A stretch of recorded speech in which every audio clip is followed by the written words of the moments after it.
Igreja Celestial do Espírito de Deus. Amém? Amém.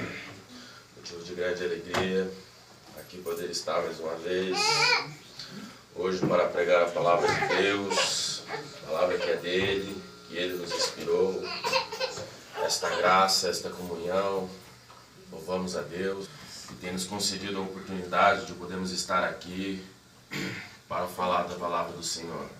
Meus irmãos, abram as nossas Bíblias em Mateus, no capítulo 19, e o versículo 16 diz assim: Ora, aproximou-se dele um homem e lhe perguntou: Mestre, que bem farei eu para ter a vida eterna?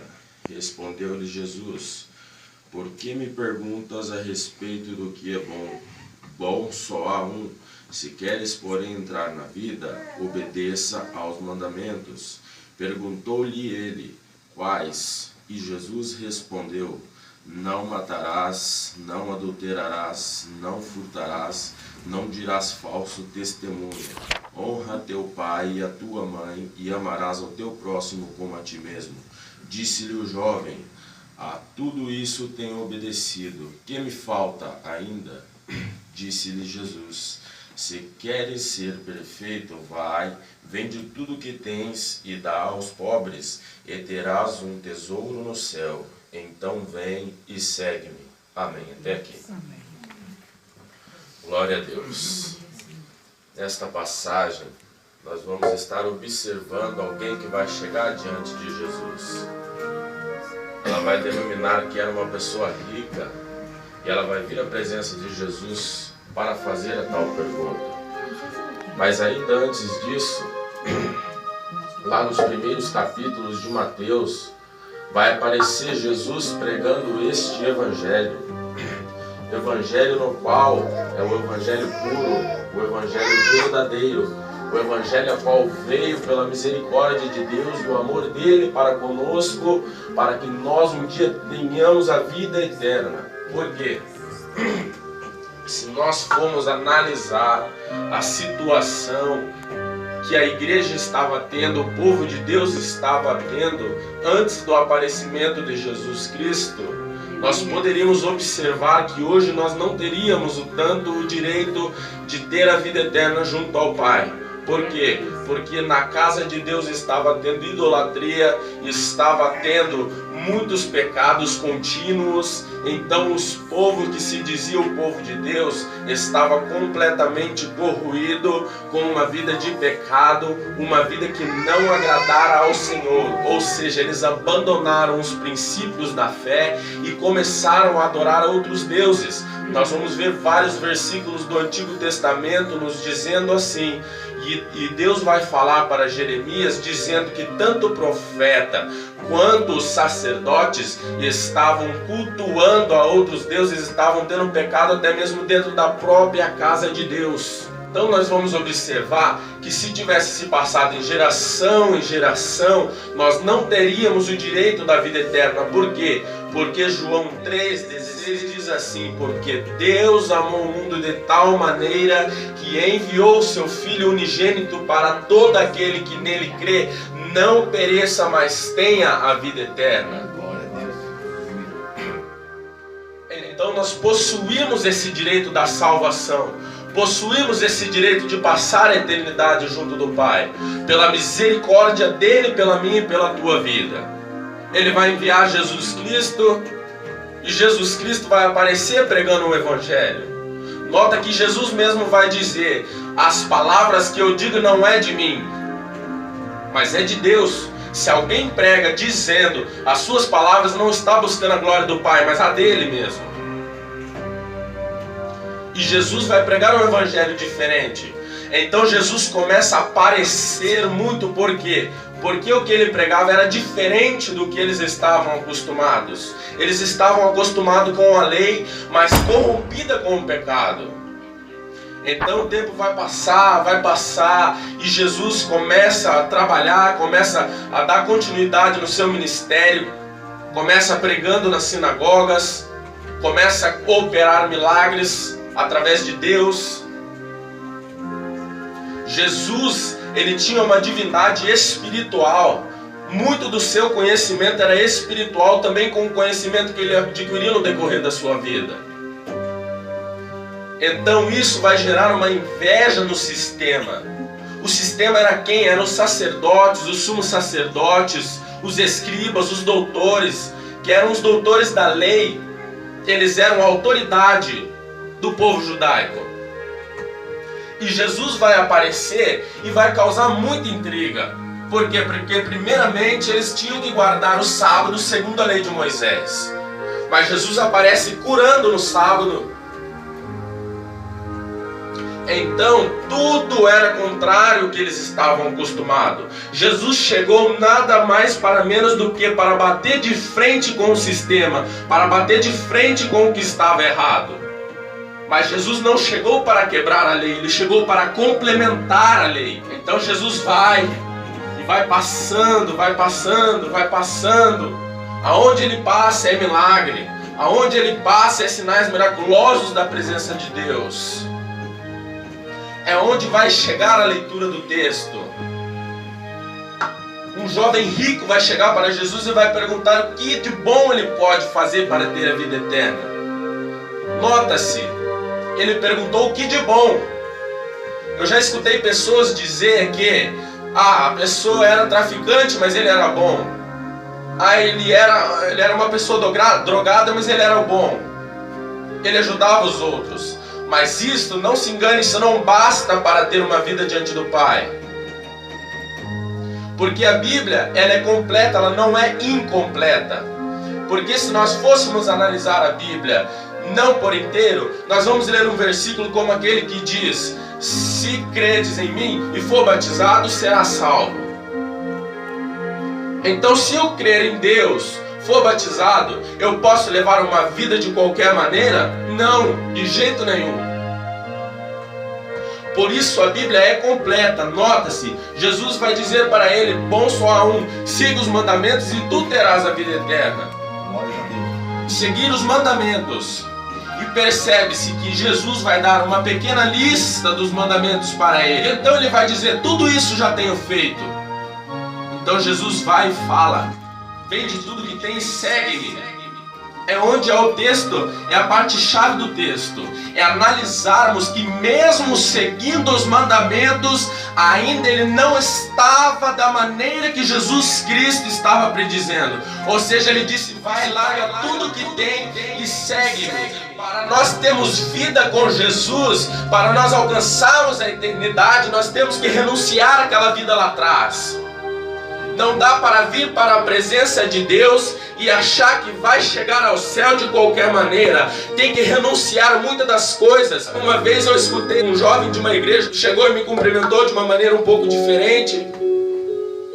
E a menina que estava comigo, que tinha me convidado, disse: eles são da Assembleia. Aí ele disse: então você me desculpa pela maneira de eu me expressar. Mas é que a gente sai do gueto, mas o gueto não sai da gente. Foi assim que ele me disse. Naquele momento eu ainda não tive tanto entendimento. Hoje eu já tenho um pouco mais para entender o que queria dizer aquilo. Ou seja, seria a mesma coisa, ele estava me dizendo que ele estava na igreja, estava na presença, mas a vida não tinha mudado. E não é isso que Jesus vai nos ensinar. Ele mesmo vai estar dizendo aqui no texto: se queres ser perfeito, vende tudo que tem e segue-me. Seguir a Jesus não é seguir a Jesus de qualquer maneira. Por acaso, alguma vez eu já escutei alguém dizendo: se hoje Jesus estivesse no nosso meio, ele andaria com quem? Mas só que se Jesus andasse com um ladrão hoje em dia, não seja quem for, você acha que eles permaneceriam da mesma maneira? Não, porque onde a presença de Deus habita, onde Jesus Cristo está, a mudança, a renúncia. Por quê? Porque a palavra é verdadeira e ela vai nos trazer cada vez mais a buscar a santidade no Senhor, sem a qual ninguém verá a Deus. É assim a palavra, ela é completa. Então, Jesus vai dizer assim: tomai sobre vós o meu jugo e aprendei de mim, porque sou manso e humilde de coração, e encontrareis descanso para as vossas almas, porque o meu jugo é suave e o meu fardo é leve. Você sabe o que Jesus está dizendo aqui? Quem já trabalhou na roça vai lembrar do jugo que nós colocávamos nos bois ou nos cavalos para puxar o arado. Quando estamos falando de jugo, quando o cavalo ou o boi está no jugo, ele está sendo governado por quem está dirigindo. Então, ou seja, quando Jesus disse, tomai sobre vós o meu jugo, está falando na verdade, esteja debaixo da minha vontade, entrega a tua vida nas minhas mãos e eu te guiarei no caminho que tu deve andar. Não adianta querer viver uma vida da maneira que você quer. Não é como eu quero, é como a palavra de Deus diz e como Jesus quer para mim. Não adianta ser soberbo, querer dizer, eu acho que é assim, mas não é assim. Temos que analisar o que a Bíblia diz acima de tudo. Temos que nos basear pela palavra de Deus. Então, após isso, Jesus vai continuar a sua vida. Jesus vai continuando a sua vida de milagres, tudo para o cumprimento da palavra do Senhor. Eu vou mostrar como é que é a palavra de Deus nas nossas vidas. Ela é assim, você sabe por quê? Porque após a crucificação de Jesus e a ressurreição, a Bíblia vai denominar, Lucas escreve dizendo que tinha dois discípulos rumo à cidade de Emaús. Quando é nesse caminho, eles estão no caminho murmurando, dizendo, ora, nós pensamos que esse seria o tal enviado de Deus para nos libertar. Agora os romanos o colocaram na cruz e o mataram.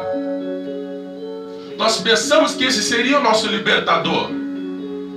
E agora ele está morto. Mas nota-se que a Bíblia vai dizer que houve uma cegueira espiritual nesses dois discípulos. E Jesus vai chegar para eles e vai perguntar, por que murmurastes? Eles vão dizer, ora, por acaso és tu o único estrangeiro em Jerusalém que não sabe o que aconteceu com Jesus de Nazaré? Aí Jesus vai dizer assim, ora, mas vocês são tolos mesmo. Vocês não percebem que para que Cristo entrasse na sua glória, para que Cristo entrasse na sua glória, antes ele tinha que padecer? Aí a Bíblia é linda porque ela vai dizer que Jesus vai vir de lá de Moisés até a crucificação pregando para eles. É incrível.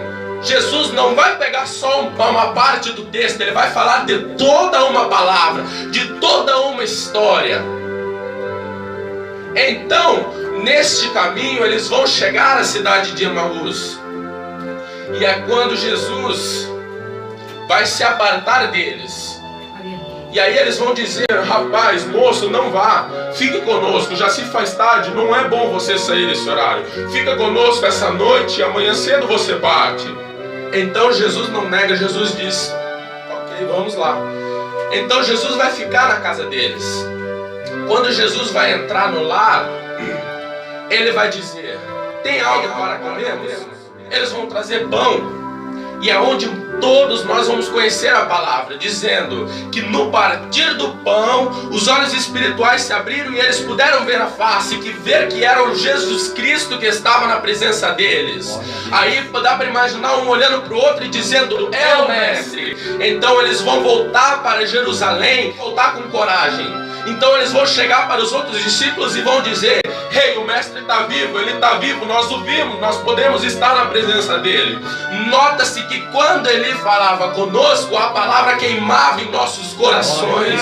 Assim é a palavra de Deus, ela queima, ela arde, ela traz vida.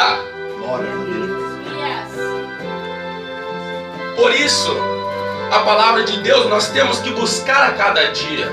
Porque a Bíblia é o manual da vida do crente. Nós temos que buscar segundo a palavra para termos não uma vida perfeita, mas buscar a perfeição. Porque alcançar a perfeição nós não vamos. Mas nós temos que buscar estar da melhor maneira na presença de Deus. Porque para estar na presença de Deus não é de qualquer jeito. Eu já falei.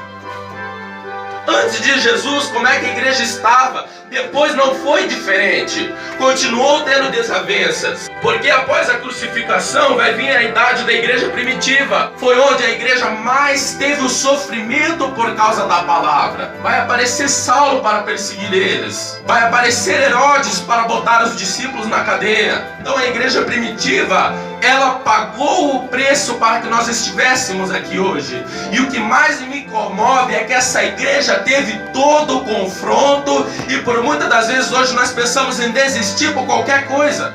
Hoje aqui no Brasil nós somos livres para pregar a palavra, nós somos livres para fazer a obra de Deus e por muitas das vezes nós deixamos de fazê-la.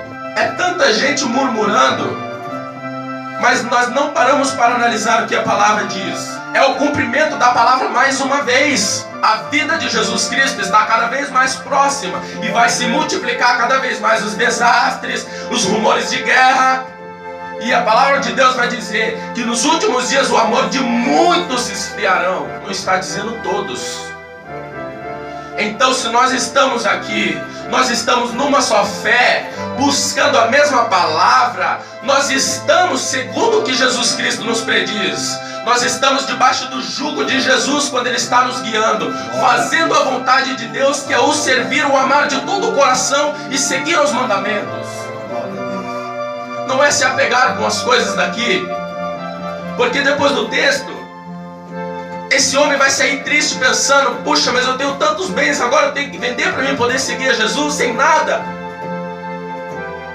O povo de Deus saía sem destino, eles saíam por muitas das vezes numa viagem missionária para pregar, saíam sem nada, só com a roupa do corpo. Não sabia se ia ter o que comer no caminho, não sabia se de noite ia ter algum lugar para dormir. Mas eles tinham a plena confiança que eles estavam debaixo da vontade de Jesus Cristo para a vida deles. Então, quando estamos debaixo da vontade de Jesus Cristo, não importa qual a situação, no momento certo o céu nos acha, e então Deus começa a honrar o ministério, Deus começa a honrar a vida do crente, porque a vida do crente não é fácil, tem muita luta, mas também tem um momento bom. Não é só bonança, mas também não é só tristeza, não é só dor, não é só angústia. Então, Jesus vai causar tanta repercussão no meio do povo, que os mestres da lei não vão mais se preocupar em prender Jesus. Agora é para matar, vão arquitetar a matança. Vão achar um para poder entregar a Jesus. Um dos 12. Judas Iscariotes.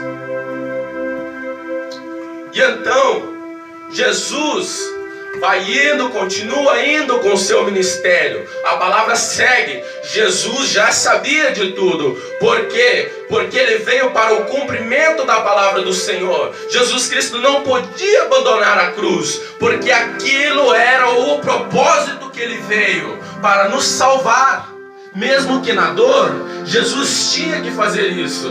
Mas e Judas? Mas meu irmão, se não fosse ele, seria outro. Por quê? Por causa do cumprimento da palavra. Judas já tinha uma história antes. Então ele deu um lado e o inimigo pegou.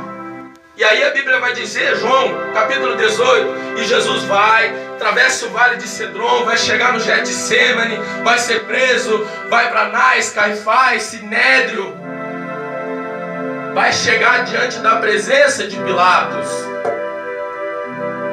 E então na presença de Pilatos, nota-se que Pilatos não tinha por que condenar a Jesus.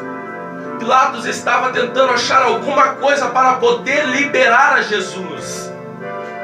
Eles não estavam encontrando algo para poder condenar ele segundo a lei romana. Então eles vão acusar Jesus. Ele é acusado de sedição, é perturbador da ordem pública. Então Pilatos vai comparar Jesus com Barrabás. Quando ele compara Jesus com Barrabás, o povo disse, crucifica-o e solta Barrabás. Aí vão mandar Jesus para os açoites. Logo depois dos açoites vai vir a coroa de espinhos. Logo depois da coroa de espinhos vai vir a cruz. Depois da cruz vai vir o caminho até o Gólgota. No Gólgota Jesus é crucificado. Vai passar pelo pior momento do seu ministério. Mas ele vai cumprir o que Deus tinha dito para ele. Jesus veio com um propósito. Ele foi à cruz. entregou o seu espírito, mas depois de 3 dias ele ressuscitou, vivo está.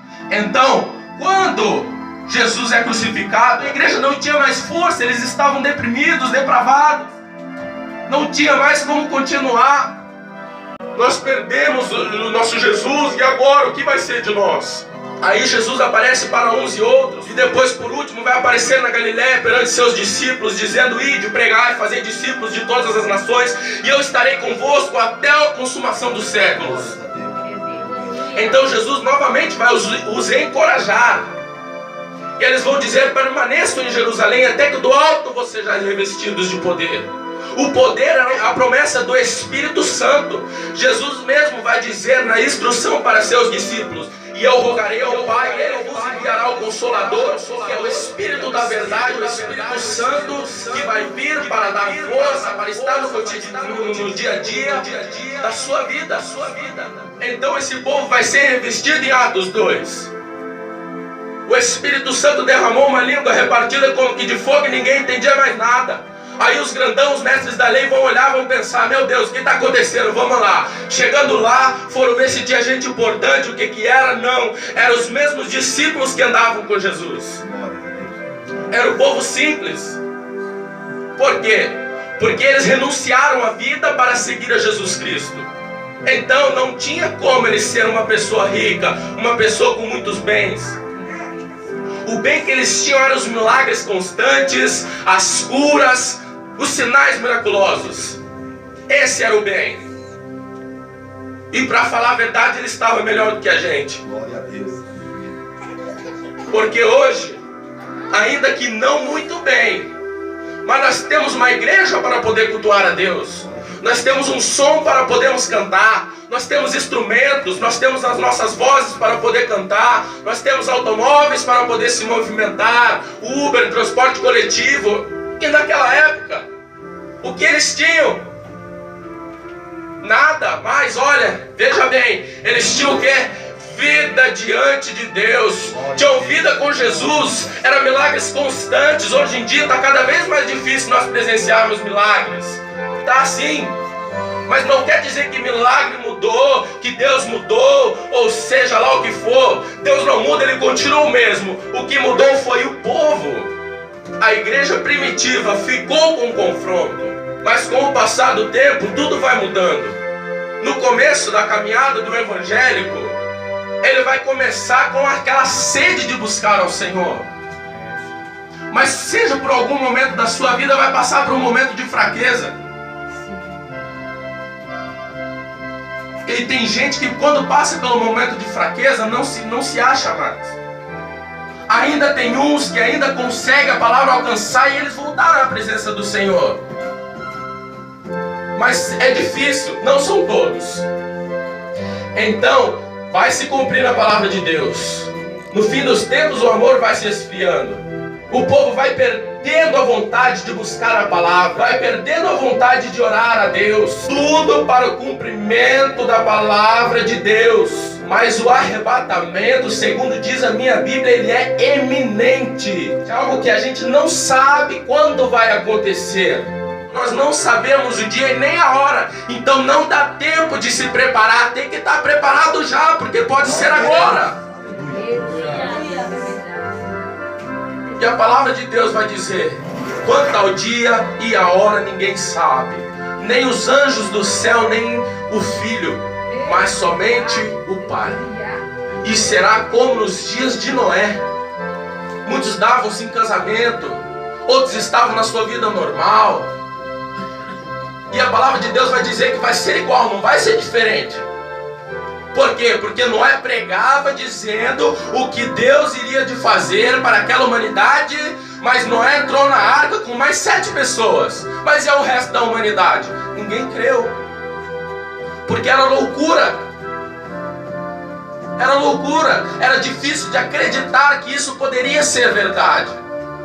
Mas só que chegou um dia, quando Noé fechou a porta da arca, Deus vai mandar o dilúvio. E aí não vai dar mais tempo. No arrebatamento não vai ser diferente.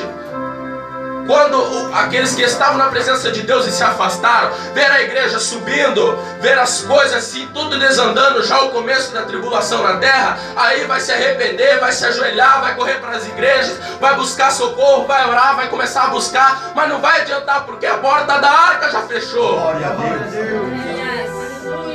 Não dá para se conformar com as coisas da terra, não dá para se perder neste mundo. Não dá para abandonar a cruz, porque muito breve é o arrebatamento e nós não podemos perder. Eu não quero ficar, porque eu conheço um pouco da palavra, não tudo, mas conheço um pouquinho. Eu sei o que vai esperar aqueles que vão ficar na terra. Eu falo que não vai ser nada fácil. Também logo após a morte, tem gente que pensa, vai morrer, vai descansar, mas se morrer sem a salvação, uma pessoa do mundo, ou será que é o pensamento dele? Onde você vai, rapaz, depois que você morrer? Talvez vai ter alguém que vai até dizer, vou para o inferno, mas filho, você sabe que é o inferno? Deus ele vai falar com Moisés, para ele ir para o Egito, tirar o povo dele das mãos de Faraó. Mas Deus vai se apresentar para Moisés com uma sarça que se ardia em fogo e não se consumia. E meus irmãos, vai ser assim lá no inferno. Muitos vão arder em fogo, mas não vão se consumir. Não vai ter morte mais, vai ser só sofrimento.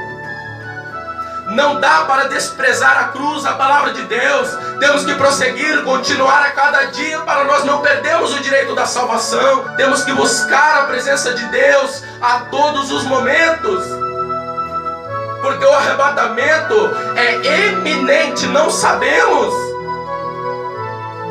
É questão de buscarmos estarmos preparados.